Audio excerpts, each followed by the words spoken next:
घुंघराले बाल। राइना बचपन से ही खूब सुंदर थी। उसके लंबे लंबे घुंघराले बाल से हमेशा उसका चेहरा ढका रहता। आरा भूतनी बनकर घूमती रहती है, चल तेरे बाल कटवा दूं। अच्छा, क्यों भला? स्कूल में तो सारा वक्त बांधकर घूमना पड़ता था। अब तो मैं कॉलेज जाऊंगी और बाल खोल कर घूमूंगी। हाँ।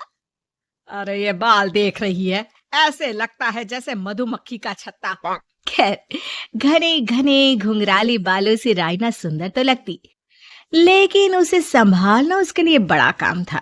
माँ, अरे माँ, शैम्पू खत्म हो गया है। इस बार वो वाला लाना ना, जो घुंघराले बालों को और बाउंसी बनाता है। माँ ले आना, हाँ जरूर से। कल मेरा कॉलेज का पहला दिन है। मैं चाहती हूँ सब मुझे देखकर जले।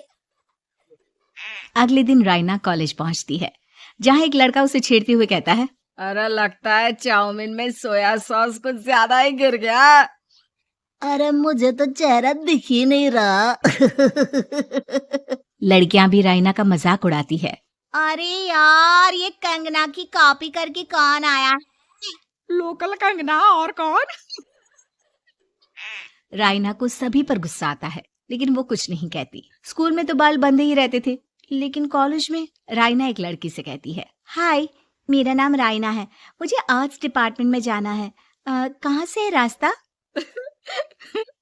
अपने बाल हटाकर देखो, सामने ही बोर्ड लगा है। राइना को कॉलेज में भी दोस्त बनाने में दिक्कत आ रही थी। वो रोते रोते घर आ जाती है। माँ, मैं क्या करूं? आज तो सारा दिन लोगों ने न जाने क्या क्या बोलकर मेरा मजाक ही बना कर रख दिया। माँ प्लीज कुछ करो ना मेरे बालों का। मैंने तो पहले ही कहा था कटा दे, पर तू। अरे कटाने से क्या होगा, उल्टा जो थोड़े बांध कर ये इन्हें समेट सकती है ना, वो भी नहीं कर पाएगी।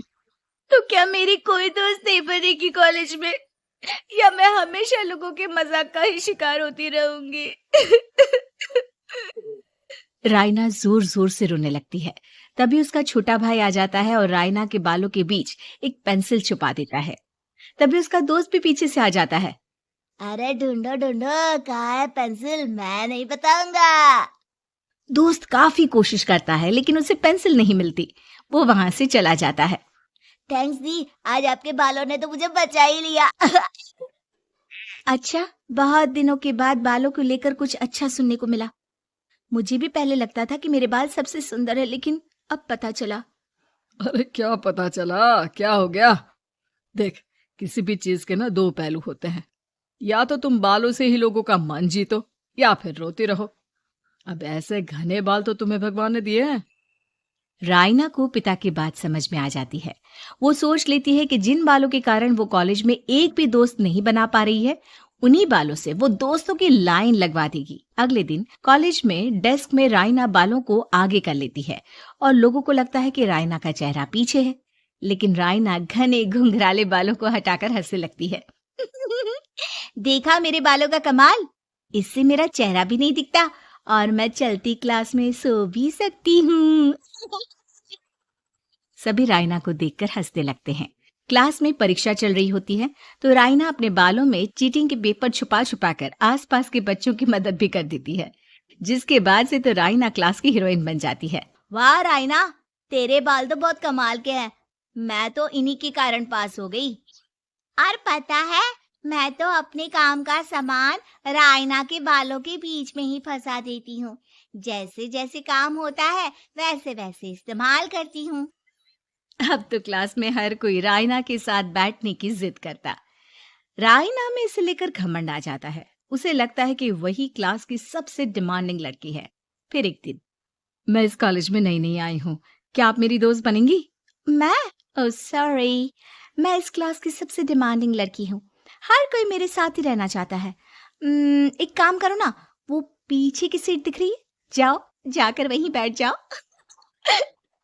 लड़की को राइना की बात बहुत बुरी लगती है, लेकिन वो करती भी तो क्या, जाकर चुपचाप पीछे की सीट पर बैठ जाती है।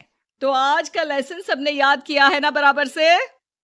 जितनी भी चीटिंग करने वाली लड़कियां थी, वो राइना के पीछे जाकर बैठ जाती है और जोर से चिल्लाती है, जी मैम, सब कुछ याद है, कहीं से भी पूछ लो, हम तो मास्टर हैं मास्टर। क्यों? ये बोलकर वो रायना के कंधे पर हाथ रख देती हैं। रायना भी खुश होती है कि कॉलेज की सबसे स्मार्ट लड़कियों का ग्रुप उसका दोस्त है। पीछे बैठी वो लड़की देखती है कि कैसे मैडम के सवाल लड़कियां रायना के सर को देखकर दे रही है।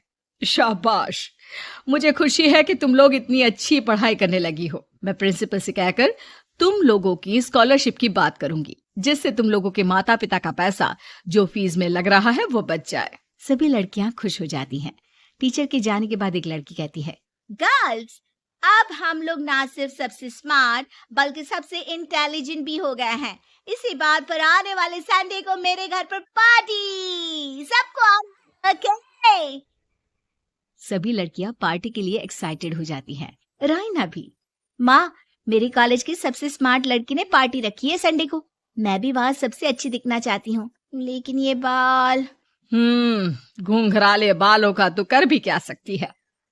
तभी उन लोगों की नजर पार्लर के एक इश्तिहार पर पड़ती है जो 3,000 रुपए में बाल स्ट्रेट कर रहा था। माँ, मुझे पैसे देना, मैं बाल सीधे करवा कर आती हूँ। संडे को पार्टी में सबसे अच्छी लगूंगी। बस फिर क्या था, अपने घुंघराले बालों को रायना पार्लर जाकर स्ट्रेट यानी कि सीधा करवा लेती है।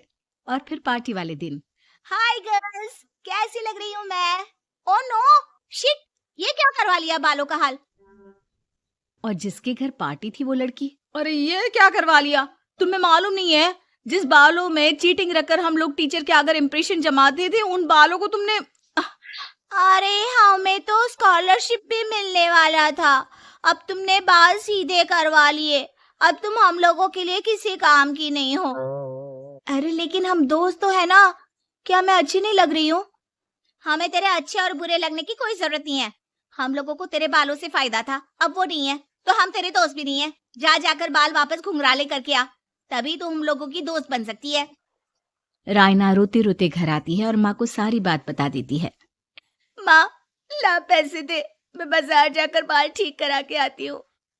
लेकिन माँ, मुझे ये बाल बहुत अच्छे लग रहे हैं, काश ये बाल मैं पहले ही सीधे करवा लेती। देख बेटा, पैसे तो मैं तुझे दे दूं, लेकिन वैसे बाल करके तू फिर ऐसे दोस्त बनाएगी जो तेरे साथ मतलब के लिए जुड़े हैं। लेकिन इन बालों में तू ऐसे दोस्त बनाएगी जो तेरे साथ जीवन भर का साथ निभाएंगे। रायना को माँ की बात समझ में आ जाती है।